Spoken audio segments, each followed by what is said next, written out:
Lottery ക്ഷേമനിധി board അഴിമതിയിൽ തട്ടിയെടുത്ത പണം കത്തിച്ചു കളഞ്ഞെന്ന പ്രതി സംഗീതിന്റെ ഞെട്ടിക്കുന്ന മൊഴി.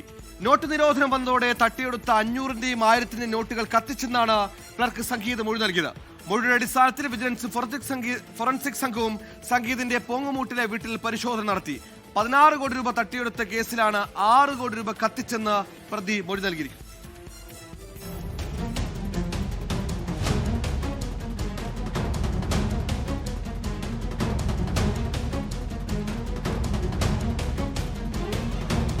ലോട്ടറി തൊഴിലാളികൾ അടയ്ക്കുന്ന അംശാദായം 2012 മുതൽ 2021 വരെ വിവിധ അക്കൗണ്ടുകളിൽ നിന്നും തട്ടിയെടുത്ത ക്ലർക്ക് സംഗീത സ്വന്തമാക്കിയെന്നായിരുന്നു വിജിലൻസ് കണ്ടെത്തൽ. 2021 വരെ ഇയാൾ 16 കോടി രൂപ തട്ടിയെടുത്തു.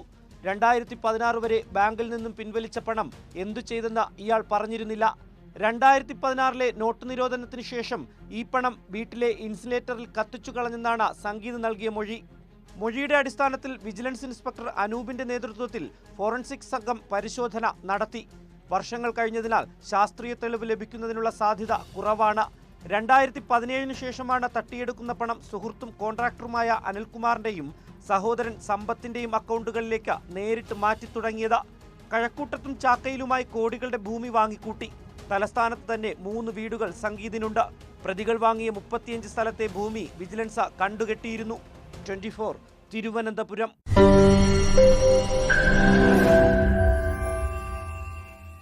ലോകത്തെവിടെയായാലും ഏത് സമയത്തും 24 വാർത്തകളും ഓഗ്മെന്റഡ് റിയാലിറ്റി പാക്കേജുകളും എക്സ്പ്ലെയിനറുകളും വിശദമായി കാണാൻ ഞങ്ങളുടെ യൂട്യൂബ് ചാനൽ നിങ്ങൾക്ക് സബ്സ്ക്രൈബ് ചെയ്യാം.